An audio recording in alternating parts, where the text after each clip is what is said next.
Film की शुरुआत में हम एक अंडरग्राउंड फाइट देखते हैं जहां दो फाइटर्स एक दूसरे को मारने के लिए लड़ रहे होते हैं। आज उन्हें देखने के लिए बहुत सारे लोग आए थे क्योंकि उनमें से एक फाइटर बहुत ज्यादा वायलेंट था और उसका पूरा शरीर अलग अलग टैटूज से भरा हुआ था। वह फाइटर पहले अपने ओपोनेंट से मजाकिया अंदाज में लड़ रहा होता है, लेकिन जैसे ही उसे गुस्सा आता है वह 3 या 4 पंचेस में ही दूसरे फाइटर को मार देता है। तभी वहाँ एक आदमी काली हुडी पहनकर आता है और आते ही उस खतरनाक फाइटर को चैलेंज करता है। वह कोई और नहीं बल्कि उस शहर का सबसे मशहूर और सबसे खतरनाक फाइटर मॉस्को होता है। उसे देखते ही वह वायलेंट फाइटर पीछे हट जाता है। वह कहता है, क्या तुम पागल हो? मैं मॉस्को से फाइट नहीं करना चाहता, मुझे अपनी लाइफ प्यारी है। इसी वजह से वह वहीं फाइट बंद कर देता है और अपनी हार मान लेता है। इस तरह मॉस्को बिना लड़े ही विनर घोषित कर दिया जाता है और उसे प्राइज भी दिया जाता है। वहाँ एक लड़की भी होती है जिसका नाम जेना था। ये सब देखकर वह बहुत हैरान हो जाती है। असल में वह मॉस्को को नहीं जानती थी और वह यहाँ से लगभग 200 माइल्स दूर से आई थी। उसे अपने लिए एक बॉडीगार्ड की जरूरत थी। मॉस्को को देखकर जेना तुरंत समझ जाती है कि इससे बेहतर बॉडीगार्ड उसे कहीं नहीं मिल सकता। इसी बीच मॉस्को वहाँ से जाने लगता है। जब मॉस्को अपनी कार के पास खड़ा होता है तभी एक आदमी आता है और एक तेज डैगर मॉस्को के पेट में घोंप देता है। लेकिन मॉस्को उससे कहता है, मैं तुम्हारी पहली गलती माफ करता हूँ। अगर तुमने मुझ पर फिर से हमला किया तो मैं तुम्हें मार दूंगा। मैं तुम्हें नाइफ पकड़ने का भी मौका नहीं दूंगा। ये सुनते ही वह आदमी बहुत डर जाता है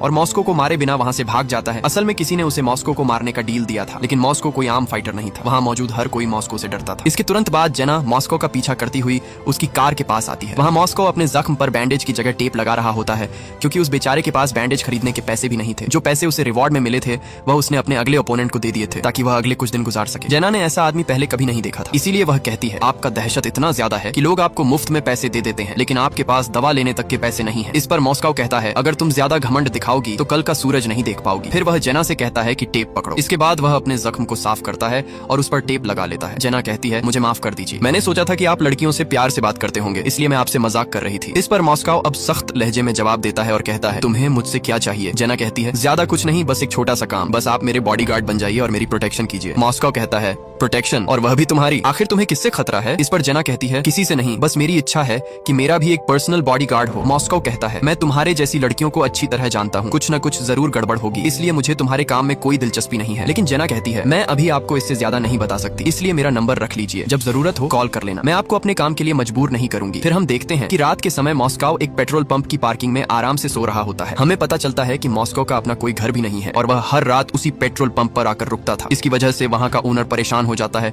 और मॉस्को के खिलाफ पुलिस को कॉल कर देता है। पुलिस मॉस्को से कहती है कि वह वहाँ से अपनी कार हटा ले। मॉस्को किसी झगड़े में नहीं पड़ता और तुरंत अपनी कार लेकर दूसरी जगह जाने लगता है, लेकिन रास्ते में वह अपनी कार को ट्रेन ट्रैक पर रोक देता है। असल में अब वह इस दुनिया से थक चुका था, इसलिए मॉस्को अब जीना नहीं चाहता था। वह कार बंद कर देता है और ट्रेन के आने का इंतजार करने लगता है। ट्रेन धीरे धीरे उसकी तरफ बढ़ रही होती है। जब ट्रेन करीब आती है तो वह तुरंत कार स्टार्ट करना चाहता है, लेकिन कार स्टार्ट नहीं होती। इसी वजह से ट्रेन उसकी कार को जोर से टक्कर मार देती है। कार काफी दूर जाकर गिरती है, लेकिन किस्मत से मॉस्को को ज्यादा चोट नहीं आती। अब अगला सीन एक बस का है जहां हम देखते हैं कि मॉस्को अब उस औरत द्वारा बताए गए एड्रेस पर जा रहा होता है। बस से उस टाउन में उतरने के बाद मॉस्को जेना का इंतजार करने लगता है क्योंकि जेना ने कहा था कि वह बस स्टेशन पर उसे लेने आएगी, लेकिन वहाँ किसी का कोई निशान नहीं होता, इसलिए मॉस्को वहीं खड़ा रहता है। तभी सामने एक बुक शॉप से बहुत कम उम्र की एक लड़की बाहर आती है और मॉस्को से अंदर आने को कहती है। इसी वजह से मॉस्को शॉप में चला जाता है, लेकिन तभी उस लड़की का फादर वहाँ आ जाता है और उससे कहता है, बेटा तुम यहाँ क्यों आए हो? इस पर मॉस्को कहता है, मुझे रोड हाउस जाना है। वो आदमी कहता है, यहाँ से सीधे जाओ, 5 मिनट में रोड हाउस पहुँच जाओगे। इस पर मॉस्को दोनों का शुक्रिया अदा करता है और अपना लगेज लेकर पैदल ही रोड हाउस की तरफ चल पड़ता है। थोड़ी देर बाद वह रोड हाउस पहुँचता है जहाँ हमें पता चलता है कि ये कोई घर नहीं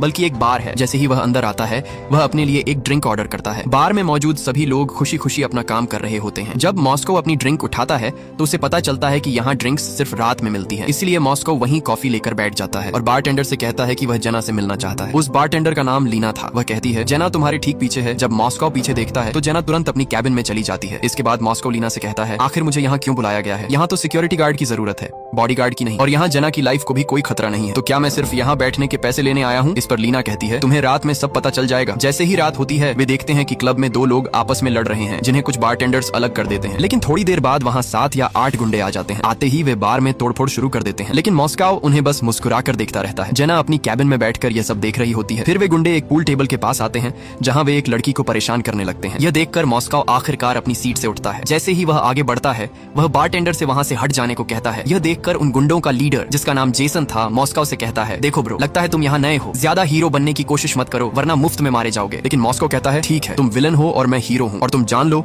हीरो हमेशा विलन को मारता है। यह कहकर मॉस्को बाहर आ जाता है और वे सारे गुंडे भी उसके पीछे आ जाते हैं क्योंकि उन्हें मॉस्को पर बहुत गुस्सा था। जैसे ही वे बाहर आते हैं वे मॉस्को को मारने की धमकी देने लगते हैं। उनकी फाइट के दौरान बाकी लोग भी बाहर आकर खड़े हो जाते हैं। वहाँ मॉस्को जेना से कहता है, इन 2 कौड़ी के गुंडों के लिए तुम मुझे इतनी दूर से बुलाकर लाई हो, इन्हें तो कोई भी हरा सकता है। इतने में चारों तरफ से वे गुंडे मॉस्को को घेर लेते हैं, लेकिन मॉस्को जरा भी नहीं डरता और अचानक जेसन के चेहरे पर एक जोरदार स्लैप पड़ता है। इसके बाद जैसे ही सब उसे मारने के लिए आगे बढ़ते हैं, मॉस्को एक एक करके सबको तोड़ देता है। मॉस्को एक ही पंच में उन गुंडों के लीडर को ढेर कर देता है। बाकी लोग ये सब देखकर बहुत खुश होते हैं और मॉस्को को बहुत रिस्पेक्ट मिलने लगती है। जेना को भी ये देखकर बहुत राहत मिलती है, क्योंकि आखिरकार मॉस्को ने साबित कर दिया कि वही उसके रोड हाउस की सिक्योरिटी के लिए सबसे सही आदमी है। इसके बाद मॉस्को उन गुंडों के साथ हॉस्पिटल पहुंचता है। असल में मॉस्को को जो जख्म पिछली रात लगा था उस पर बैंडेज करवानी थी, इसलिए जैसे ही वह हॉस्पिटल पहुंचा, एक डॉक्टर ने उसे तुरंत पहचान लिया। वह कहती है, आप वही है ना जो जेना के रोड हाउस की प्रोटेक्शन के लिए आए हैं। ये सुनकर मॉस्को थोड़ा हैरान हो जाता है। वह कहता है, यहाँ खबर आग की तरह फैलती है। इस पर डॉक्टर कहती है, क्यों नहीं फैलेगी, ये टाउन बहुत छोटा है। वैसे मेरा नाम ग्वेन है, चलिए मैं आपके जख्म पर बैंडेज कर देती हूँ। इसके बाद ग्वेन मॉस्को के जख्म पर बैंडेज कर देती है। जब मॉस्को वहाँ से जाने लगता है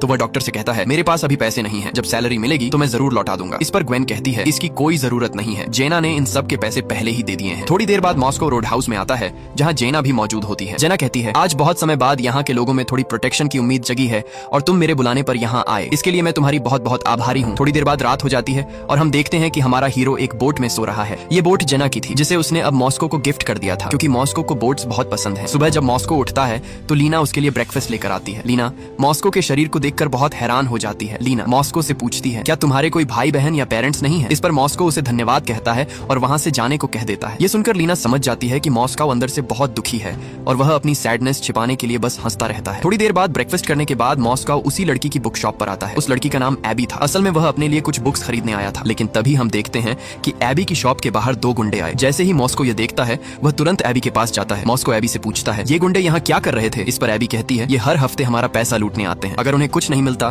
तो बेवजह शॉप तोड़ देते हैं। ये सुनकर मॉस्को के दिल में एबी और उसके फादर के लिए बहुत हमदर्दी पैदा हो जाती है। वह एबी से पूछता है, क्या तुम स्कूल नहीं जाती? इस पर एबी कहती है, मेरे डैड के पास मेरी स्कूल फीस भरने के पैसे नहीं है, इसलिए मैं पूरा दिन यही बुक शॉप में रहती हूँ। ये सुनकर मॉस्को और भी ज्यादा भावुक हो जाता है। इसके बाद मॉस्को रोड हाउस के अंदर आता है, जहाँ बार के सभी लोग टूट फूट की सफाई कर रहे होते हैं। मॉस्को उनकी मदद करना चाहता है, लेकिन जेना कहती है, ये काम हम कर लेंगे, तुम बस अपने काम पर ध्यान दो। इसके बाद सीन बदलता है और हम एक बहुत अमीर आदमी को देखते हैं, जो अपनी बेहद महंगी यॉट पर शेव कर रहा होता है। वहीं वे गुंडे भी होते हैं जिन्हें पिछली रात मॉस्को ने पीटे थे। वे उसी अमीर आदमी के आदमी होते हैं। उस अमीर आदमी का नाम डैरल था। शेव करते समय उसकी गर्दन पर एक छोटा सा कट लग जाता है, जिससे डैरल गुस्सा हो जाता है, लेकिन उसका एक बहुत जरूरी काम अटका हुआ था, इसलिए वह चुप रहता है। वह जरूरी काम यह था कि डैरल उस रोड हाउस पर कब्जा करना चाहता था और वहाँ एक शानदार होटल बनाना चाहता था, लेकिन जेना वह रोड हाउस बेचना नहीं चाहती थी। इसीलिए डैरल हर रात अपने गुंडे को जेना के बार में भेजता था ताकि वे उसे परेशान करें, ताकि डर के मारे जेना वह रोड हाउस बेच दे। लेकिन जेना भी बहुत मजबूत थी, इसीलिए उसने अपनी प्रोटेक्शन के लिए मॉस्को को बुलाया था और अब मॉस्को अपना काम बहुत अच्छे से कर रहा था। अब सीन फिर से रोड हाउस पर आता है, जहाँ आज फिर दो लोग आपस में लड़ रहे होते हैं, लेकिन जैसे ही मॉस्को बाहर से अंदर आता है, वे दोनों डर के मारे लड़ाई रोक देते हैं। दोस्तों, यहाँ हमें पता चलता है कि मॉस्को का दहशत पूरे टाउन में फैल चुका था और सब लोग उससे डरने लगे थे। इसी तरह वहाँ पूरा एक महीना बीत जाता है और इस पूरे महीने क्लब में एक भी फाइट नहीं होती। यानी मॉस्को को बॉडीगार्ड रखना जेना का बिल्कुल सही फैसला था। मॉस्को अब बारटेंडर्स को भी अपने जैसा बना चुका था। अगर मॉस्को वहाँ ना होता तो सैमुअल और डैन खुद ही लड़ाई रोक देते थे। एक रात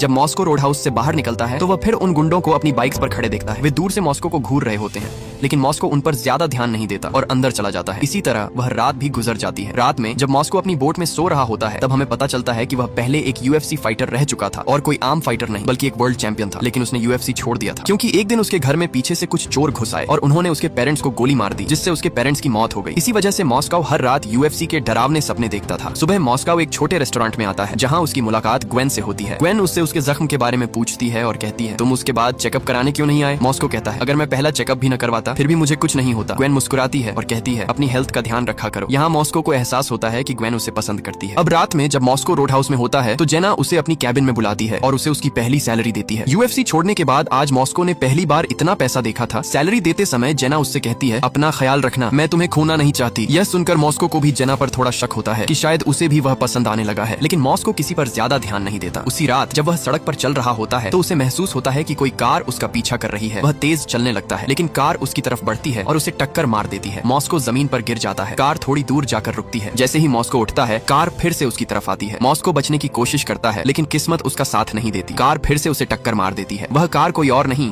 बल्कि गुंडों का लीडर जेसन चला रहा था। कार मॉस्को को लेकर ब्रिज की तरफ बढ़ जाती है। तभी जेसन और उसका साथी कार से बाहर निकल जाते हैं और मॉस्को कार के साथ पानी में गिर जाता है। इसके बाद सीन कट हो जाता है। अब हम देखते हैं कि मॉस्को अपनी बोट पर वापस आता है, जहाँ जेसन गन लेकर उसका इंतजार कर रहा होता है, लेकिन मॉस्को बिल्कुल नहीं डरता और जेसन के ध्यान भटकने का इंतजार करता है। मौका मिलते ही मॉस्को उसे एक टेबल से मारता है और जेसन को पानी में फेंक देता है। फिर मॉस्को गन उठाकर जेसन के पास आता है, लेकिन उसका दिल साफ होता है, इसलिए वह गन को पानी में फेंक देता है। लेकिन उसे यह नहीं पता था कि शोर सुनकर पानी के अंदर खतरनाक मगरमच्छ भी उसकी तरफ आने लगेंगे। इसीलिए एक मगरमच्छ जेसन को पकड़कर पानी के अंदर खींच लेता है। मॉस्को मॉस्को जेसन को बचाने की बहुत कोशिश करता है, लेकिन जेसन अब पूरी तरह गायब हो चुका था, इसलिए मॉस्को कुछ नहीं कर पाता और वह रात इसी तरह गुजर जाती है। सुबह मॉस्को सीधे एबी की शॉप पर आता है और उसे कुछ पैसे देकर कहता है कि अपने लिए एक नया कंप्यूटर खरीदो, क्योंकि इंटरनेट से तुम बहुत कुछ सीख सकती हो। एबी कंप्यूटर लेकर आती है और मॉस्को को धन्यवाद कहती है। मॉस्को खुशी खुशी एबी की शॉप से बाहर निकल जाता है। जैसे ही मॉस्को बाहर निकला, उसे डैरिल का एक आदमी मिल जाता है। वह मॉस्को से कहता है, बेटा इस रोड हाउस से चला जा, वरना मैं तुम्हारी उंगलियां पकड़कर तुम्हें ही दे दूंगा। लेकिन मॉस्को एक ही झटके में उसकी उंगलियां तोड़ देता है। मॉस्को कहता है, अब तुम्हें नई उंगलियों की जरूरत पड़ेगी और याद रखना मैं यहाँ से कभी नहीं जाऊंगा, जिसे बुलाना है बुला लो। ये कहकर वह हंसते हुए रोड हाउस के अंदर चला जाता है। अंदर जाकर वह जेना से कहता है, कुछ लोग मुझे यहाँ से भगाना चाहते हैं, आखिर उन्हें इससे मिलेगा क्या? इस पर जेना अब सारी सच्चाई बता देती है। जेना कहती है, एक आदमी है डैरिल, वह इस रोड हाउस को तोड़कर यहाँ एक बड़ा होटल बनाना चाहता है, क्योंकि इस रोड हाउस का व्यू बहुत अच्छा है और उसका होटल बहुत फायदेमंद होगा। लेकिन यह मेरे पिता की आखिरी इच्छा थी कि यह रोड हाउस और ज्यादा कामयाब बने, इसलिए मैं इसे बेचना नहीं चाहती। इसी वजह से वे लोग तुम्हें मारने की धमकी दे रहे हैं। जेना कहती है, मुझे छोड़कर मत जाना, चाहे जो भी कीमत चुकानी पड़े। इस पर मॉस्को कहता है, चिंता मत करो, मैं अपनी पूरी कोशिश करूंगा। अब हम डैरिल को देखते हैं, जिसके पास उसका आदमी आता है और कहता है, हमने उस बॉडीगार्ड को भगाने की कोशिश की, लेकिन वह बहुत ताकतवर है, हम उसे हरा नहीं सकते। डैरिल कहता है, अगर हरा नहीं सकते तो क्या हुआ, उसे मार तो सकते हैं। इसी वजह से डैरिल अपने सबसे खतरनाक फाइटर जॉनसन को अमेरिका बुलाता है। जॉनसन तुरंत डैरिल के पास पहुंच जाता है। डैरिल उससे कहता है, सीधी बात करता हूं, अगर तुम मॉस्को को यहाँ से भगा दोगे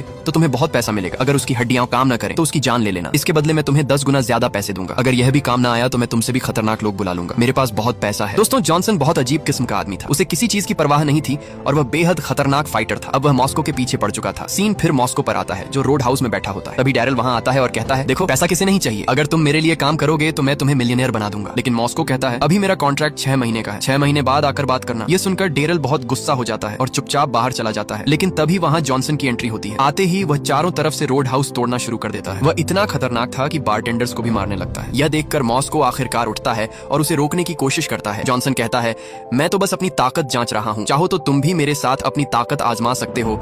इसके बाद दोनों के बीच जबरदस्त फाइट शुरू हो जाती है। जॉनसन बार बार कहता है कि वह सिर्फ अपनी ताकत टेस्ट कर रहा है, लेकिन जॉनसन मॉस्को पर बहुत भारी पड़ रहा था, क्योंकि मॉस्को उसे जान से मारना नहीं चाहता था। इसी वजह से जॉनसन मॉस्को को पीटते हुए रोड हाउस से बाहर ले आता है और उसे लात मारता है। जब मॉस्को खड़ा होता है तो वह वहां से चला जाता है। जॉनसन हंसते हुए कहता है, क्या हुआ, हवा निकल गई? लेकिन मॉस्को उसकी बात नहीं सुनता। उसी समय ग्वेन भी मॉस्को से मिलने आती है, लेकिन मॉस्को उसे भी वहां से जाने को कह देता है और अकेला चला जाता है। इधर जेना पुलिस के साथ रोड हाउस पहुंचती है। वह रोड हाउस हालत देखकर बहुत परेशान हो जाती है। अंदर आने पर उसे मॉस्को कहीं दिखाई नहीं देता। उधर मॉस्को अपनी बोट पर अपना सामान पैक कर रहा होता है। तभी जेना वहां पहुंचती है और कहती है, यही है तुम्हारी बहादुरी, क्या ऐसे ही बड़े फाइटर्स बनते हैं? वह कहती है, जॉनसन तुमसे ज्यादा ताकतवर हो सकता है, लेकिन इसका मतलब ये नहीं कि तुम डर कर भाग जाओ। इस पर आखिरकार मॉस्को बोलता है। मॉस्को कहता है, अगर मैं आगे बढ़ा तो लोग मरेंगे और मैं ऐसा नहीं चाहता। जेना कहती है, तुम्हें कौन रोक रहा है? अगर केस बनेगा तो मैं तुम्हें बचा लूंगी। लेकिन मॉस्को कहता है, मैं मरना नहीं चाहता और बात सिर्फ इतनी नहीं है, अगर मुझे गुस्सा आ गया तो न जाने कितने लोग मारे जाएंगे। ये कहकर वह वहां से चला जाता है। जब मॉस्को टाउन छोड़ने के लिए बस स्टेशन पहुंचा तो उसने देखा कि एबी की शॉप के बाहर फायर ब्रिगेड खड़ी है। जैसे ही वह शॉप के अंदर जाता है, उसे सब कुछ जला हुआ दिखता है। यह देखकर उसे बहुत गुस्सा आता है। वह देखता है कि बेचारी एबी और उसके पिता भी उसी शॉप में जल गए थे। उसे पूरा यकीन हो जाता है कि यह सब डैरिल और जॉनसन ने किया है। यह देखकर मॉस्को का गुस्सा और भी बढ़ जाता है, क्योंकि एक एबी ही थी जिसकी वह यहाँ सबसे ज्यादा परवाह करता था। इसी वजह से वह बस में जाने की बजाय सीधे डैरिल के अड्डे पर पहुंच जाता है। वहां उसे जॉनसन तो नहीं मिलता, लेकिन वह वहां मौजूद सभी आदमियों को एक एक करके मार देता है। वह सिर्फ एक आदमी को जिंदा छोड़ता है और उससे कहता है, अपने बॉस को बता देना मैं कहीं नहीं जा रहा और अब मैं तुम सबको कच्चा चबा जाऊंगा। इसके थोड़ी देर बाद मॉस्को अपनी बोट पर कुछ सामान लेने आता है। वहां हम देखते हैं कि उसके फ्रीजर में एक लाश रखी हुई थी। हाँ दोस्तों, अब मॉस्को किसी भी कीमत पर रुकने वाला नहीं था। जिस बात से वह डरता था कि उसके गुस्से से लोगों की जान जाएगी, वही अब हो रहा था। इसके बाद मॉस्को अपनी बोट को समंदर के अंदर ले जाता है, जो टाउन से थोड़ा दूर था। इसी वजह से जब पुलिस वहां पहुंचती है तो वह एक पुलिस वाले को तुरंत मार देता है। पुलिस को मारने के बाद वह फिर बीच के किनारे आता है। वहां से वह एक बड़े बिजनेसमैन की बोट चुरा लेता है और सीधे डैरिल की बोट की तरफ बढ़ता है। वहां पहुंचते ही डैरिल के आदमी उसकी तलाशी लेते हैं और उसे डैरिल के पास ले जाते हैं। मॉस्को को बहुत